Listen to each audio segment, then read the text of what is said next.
The future is immersive. Man, if I had $1 for every time I heard that over the last few months. What's up, guys? My name is Josh. This is the Soul Studios YouTube channel. I appreciate you being here. And this is a topic that I've thought about making a video on for well over a year now. And the topic, of course, is mixing in Atmos. And what do we do as studio owners to make sure that we're ready for something that's coming? Or is it something that we should reject? I know it is a hotly contested debate, and I want to put something out today that focuses solely on the economics of it, because that's the part that really doesn't make sense to me. And later on, we'll get into the functionality of mixing in Atmos or spatial audio and Pro Tools or Logic or whatever DAW you have, and how convoluted I think that is. It's pretty much a total mess, in my opinion. Once you start working in that format, you can quickly see this was made for video, and audio Atmos mixing very much feels like an afterthought to me. But I don't want to get too sidetracked. What I want to focus on today is why Atmos does not make sense to me, particularly financially.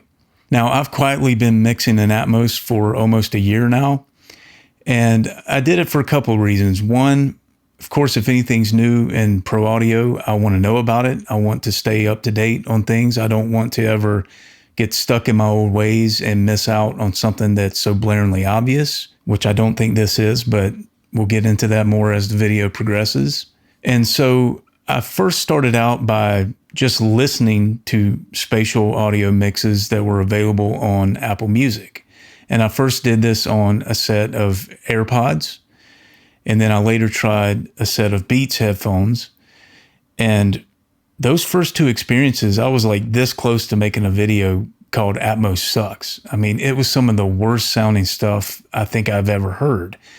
And particularly when I was taking stereo mixes that I really enjoyed, excitedly checking out the Atmos version, very often everything just sounded distant. It sounded very washed out in this strange reverb.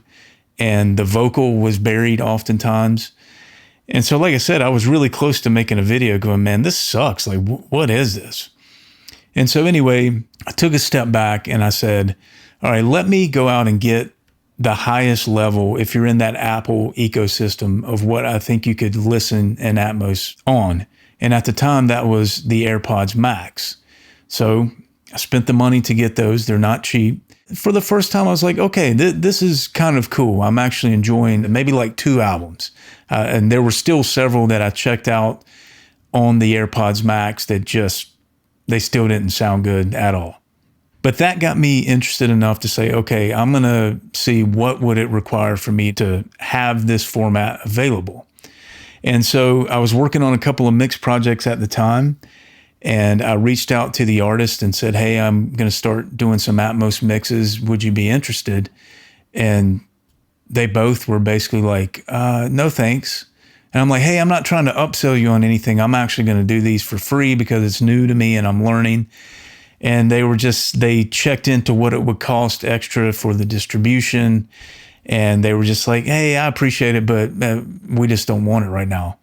And so I was like, oh man, that's weird. You know, you'd think you're getting excited about something, you would just assume that excitement would kind of flow through society. And I didn't find that to be the case at all. At that time, I was just going to do it on headphones because, again, I had no idea if I even liked it. I only liked it on like 2% of everything that I checked out.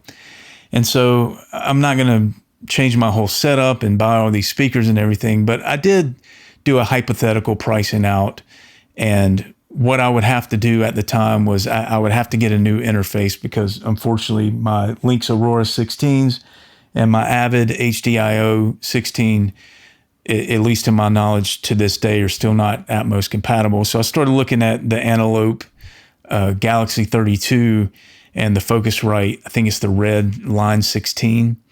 And those were both going to be between like $3,000 and $4,000, depending on, buying used or the best deal you could find.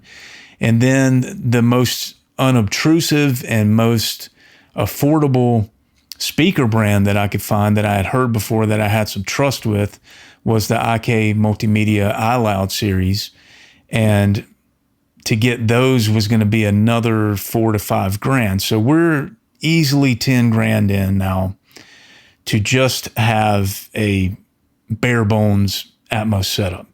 I'm already like, man, there's just no way. Even with my excitement and like, oh, this is new, this will be fun. I'm like, I can't drop 10 grand on this. I have no idea if this is going to stick around for starters. And so then that excitement of mine died down and didn't really hear much about it until it was leading up to the NAMM show just a few months ago here. And you started getting all these videos. The future is immersive. That's what I kept hearing in every video. And I was like, okay, you know, I can understand some of the excitement because I experienced something similar about a year prior to that. But then some of the comments started to rub me the wrong way, honestly. And one of the first ones is that there was a certain mixer that's done quite well with doing Atmos mixes. And he was asked, you know, how did he get into an Atmos speaker rig? And he talked about taking out a loan. And I'm going, oh man, you know, you're looking at these setups that are $50,000, $60,000 for a Atmos speaker setup. And I'm just going, man, this is getting crazy. So I'm like, whatever. If somebody's got the money to throw at it, you know, good for them. But I'm getting further away from it at this point. I'm just like, I don't think so. And then I start seeing more videos, and some of these are even official, like on the Dolby website. And I'm not trying to throw anybody under the bus here, but I do feel like this is kind of, like I said, just doesn't make sense to me. Some of the hype compared to the reality of the financial situation, I'm having a hard time reconciling those two things. So we have the issue of the interface cost, whether or not yours is compatible or if you have to buy something new. We have the issue with the physical placement of the speakers in a room, because my room and most people's rooms were not created with Atmos in mind because it wasn't a thing yet. And we have the issue of artists not being interested, at least that I was working with. And then we go all the way down the line to the consumer, the listener. And I found less interest there than I found with the artist. So I'm sitting here going, okay, think about the way things, the business works. You have the speaker manufacturers. I understand their motivation to be interested in Atmos, because instead of selling me 2 speakers, they can sell me 10 or 11. Or who knows how many. The second part of that, I can understand YouTubers and influencers to be interested in this because, well, there's financial benefit.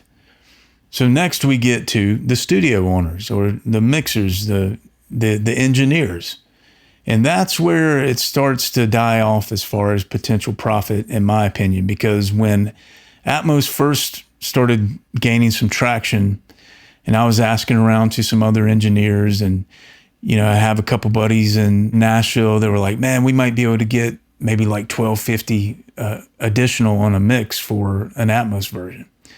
Well, then it was $500, and then it was $350, and then it was about $250, and then it was like, we're having a hard time getting the labels to pay anything extra. They expect an Atmos mix to just be delivered with the stereo mix. So, oh boy, here we go. And next in line, we have the artist that we produce and mix and work with. Okay, how are they going to make money? Because in some of the other Atmos videos, I heard people saying this is a big opportunity for artists, for independent artists in particular. And I'm looking at the royalties that they get from Apple Music plays, and I know how little those royalties are. And then you look into it and you say, okay, do you get paid more for an Atmos stream as an artist than you do a stereo stream? And the answer as of now is no. So the engineer takes a big risk by investing in all this new gear. The indie artist has to pay more for that Atmos mix if they can even afford it. And then the consumer pays the same amount for their Apple Music or their Spotify subscription. And therefore, Apple or Spotify doesn't pay the artist a higher royalty. So somebody please help this make sense for me. And so, yes, I want to give the highest quality experience. I want to provide that for the artists that I work with, and ultimately I want the end user to get that experience too. So let's get to the experience of Atmos, and let me tell you the issues and the concerns that I have there. I understand. It's been a mixed bag. I've had some fellow engineers that have sat in a proper Atmos room and have just been blown away, couldn't believe what they were hearing, what they were experiencing. Then I've had about, honestly, half or a little more the other way that were like, nah, just whatever. I mean, it was cool, but they didn't particularly seem moved by it. So to my fellow engineers, if you were able to experience something like that and you had something that you really enjoyed, I would just caution you with this, particularly if you're considering taking out a loan or making a big investment in a format that we still don't know where this is going. We tend to enjoy music differently than most people, and I want to tell you a little story that I think is going to help explain that. I was at a John Mayer concert somewhere around 2009, 2010. My wife Lisa and I and a couple of our friends were so excited to go to this show, and we got the best seats that we could. Unfortunately, they were like in a side section, so the stage is here and John's facing this way and singing. We're like right beside him, but we had a speaker array facing just us, which made the sound really good. And I don't know if you're familiar with the song Slow Dancing in a Burning Room, but it's one of my favorite John Mayer songs, just absolutely beautiful song. So he breaks into the song and all of a sudden, everything starts to sound like this. And so my wife and I and our friends were yelling at the sound engineer below us that was doing the monitor mixes. And we're saying, hey man, the speakers went out. So like right in the middle of the song, this whole array of speakers that was facing just us went completely out. And so now we're behind all of the sound that's going out to the majority of the crowd. And so it's literally like we're on stage with no wedges and no in-ears. And it just sounded terrible. And so we're yelling, hey man, hey, the speakers went out. And so you would think that our whole section, which had quite a few people in it, would be freaking out going, something's not right, something's wrong. Well, instead, all these strangers start yelling at us for us to shut up. They're going, what are you doing? I don't, and we're saying, do you not hear the difference? Can you not tell that your whole speaker array just went out? And to, to my shock, they had no idea. And I remember coming home that night from the concert and telling Lisa, just saying, I feel like what I do is so pointless. Because I'm like, how could these people not tell? How did they not know that we went from like full awesome audio? We've got this whole speaker array that's like, seems like it's just for us. And the whole thing goes out and you can't even understand a word he's saying after that. And no one noticed except for us and our two friends. I just, ever since then, I've thought, man, I really don't think, unfortunately, people care or can even hear like us engineers can. And that's not to put them down. I mean, I'll never understand it as long as I live, but I can't do anything about it. But I shared that story to say, if you've sat in a room and you've had this otherworldly experience listening to Atmos, I get it. I've had moments that were similar where I felt like I really got it, but I don't see that ever translating to the general public. The first reason being, it's going to be very cost prohibitive for anybody to put something like that in their home. And so the people aren't going to have an opportunity to hear like that. I don't think ever. And the funny thing is, to me, I go price out an Atmos system. And like I said, I can get very, very low end for maybe $4 or $5 grand, all the way up to probably six figures if you wanted to max it out on your nicest monitors possible. And then you can buy consumer level stuff there for $1,500 or $1,000. And it'll be one sound bar and maybe two little satellites and maybe a sub. And we spent all these years talking about proper treatment in your room. And now we've got consumers with these home systems that's supposed to bounce something off the ceiling. And I just, oh man, make it make sense, please.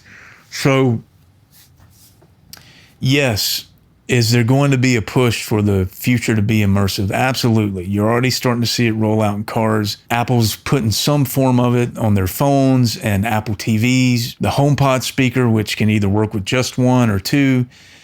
It's definitely going to be a thing. But is it a big enough thing for you to go in debt over or to change your whole studio setup? Because for me, honestly, if I were going to go all in on Atmos, I would need to swap my control room with my drum room. It would just make more sense with the speaker placement, because if you go this way off camera, it would not make sense for me to have a speaker like right here to the side. It would be very intrusive to the layout of the room. So getting back to some of those official Dolby videos that I watched, I literally watched this guy say, it's very important that, first of all, you don't do this on headphones. You got to do it on speakers. That's the other thing that's driving me crazy. Even though everybody that hears it is pretty much going to be listening on headphones. Like, you couldn't possibly mix it that way. There's just no way. So he's saying your speakers really, really need to all be the same, so that when you're placing things different areas of your Atmos layout, that they tonally sound the same, which completely makes sense to me. And then they do a tour of his room like 30 seconds later, and all of his surround and ceiling speakers are different. And I'm just, again, I'm not trying to stir up trouble for the sake of just stirring it up. But honestly, this has been bothering me for quite a while. And I'm not trying to get all conspiratorial, but it really, really flared up around NAMM, and you can take from that and decipher whatever you will. And it's sort of died down since then, thankfully. But it just got to the point where it's like, I have to add my 2 cents. Not that I'm anybody special, but just from the sense that I felt like I was seeing some things that were not being said out there. And so if you've been wrestling with this is what I'm doing. And this is my recommendation for anybody that's maybe not really keen on it, investing a really significant amount of money in this. Can you mix for Atmos on headphones? I think you can. I've done it, and I've seen other people do it that are doing quite well at it. And the reason I'm okay with that for now is that I'm still putting all of my focus on stereo mixes. And I'm going to take my stereo mix, and once I decide to do the Atmos mix after the stereo mix is done, I know that my low end is right. I know that everything fits. Now, this brings me to something else that's been put out there a little bit that I'm highly skeptical of, that I have not found to be the case at all, is that you just mix in Atmos, and then your stereo fold down is your stereo mix. I'm not going to say that's not possible. I'm just going to say I really, really need to see that be demonstrated. I've heard it said that the stereo fold down beat the stereo mix. Again, I have not found that to be the case at all.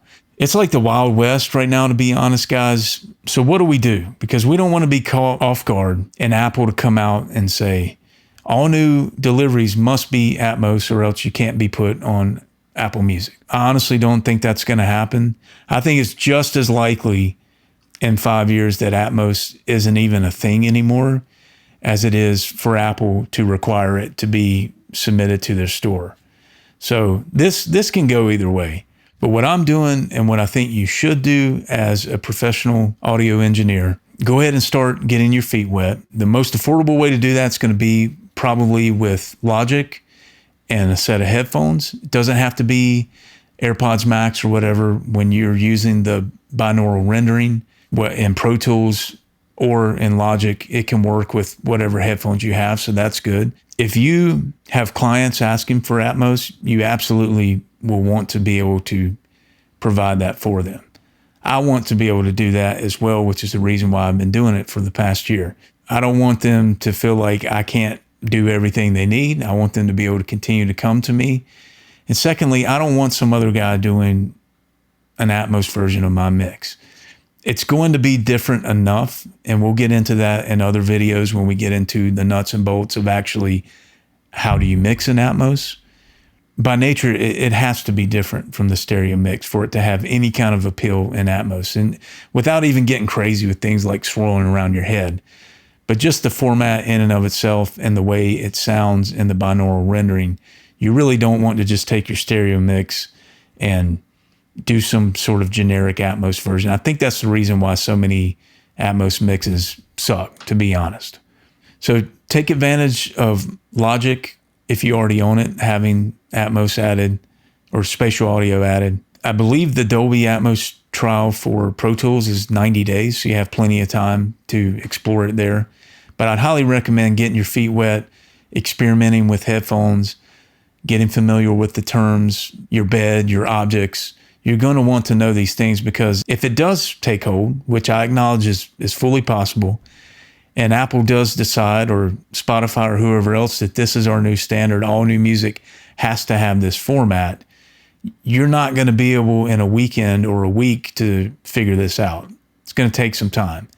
So my reasoning for learning Atmos and mixing in Atmos and still being open to it is that I want to continue to learn. I do like some aspects of it I think are fun and exciting, but reasons why I'm not going to get into it, or why I don't think anyone else should, is that you think you're going to miss out. There's all this new Atmos business you can get that you're not getting now because you're not Atmos compliant.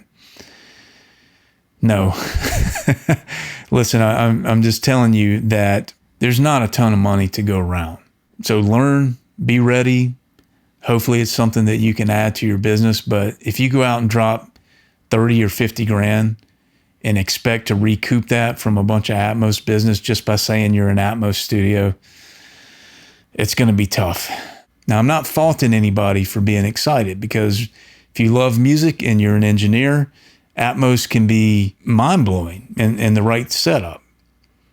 So I'm not arguing that, and I'm not putting down anybody that said that. But what I am hoping to bring to light is that that's an experience that I don't think anyone else, outside of a very, very few small audiophile types or engineers, is ever going to experience. The bar of entry for that is just set way too high from a physical standpoint and from a cost standpoint. So the best we can hope for is people to get these sound bars that somehow magically bounce sound all around your room, which goes against everything we've ever been told, but whatever. So if you've been wrestling with this, I hope that this gives you some balance and some comfort, as far as I don't think you're going to miss out. I don't think your studio is going to go under if you don't go out and buy a full Atmos speaker setup.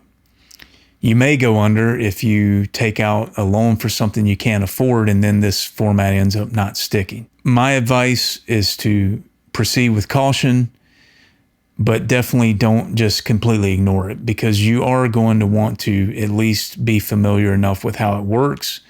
And if it gets to the point where we have to go that route, we'll figure it out. But I do feel if we get to that point, there's going to be a lot of time left for companies to innovate, to make speakers and headphones and other things that are going to be much more affordable than what's out there now. Right now, it's very cost prohibitive. And like I said before, even working within Pro Tools or Logic with the tools that are there, there's a long way to go for this. So I will wrap this up. I know it's been long. Thanks for hearing me out. I hope this is helpful to you if you listened. If you disagree, please let me know. I would love to hash this out in the comments respectfully. And again, there's no hard feelings. I'm not trying to put anyone else down that has put content out about Atmos, because I can understand the excitement and I can understand the desire to want to have a new stream of revenue for yourself as an engineer or as an artist. But from my experience, as I've really checked into it and crunched the numbers, there just doesn't seem to be a lot there. So if you will, before you go, subscribe, like the video, ring the bell. That will help this reach as many people as possible. And if you have other engineers that you think would be interested in this discussion, please share the video, send it to them directly, or share it on your favorite pro audio forum. All right, guys, that's all I have for now. Really appreciate your time. I will see you again soon. Take care.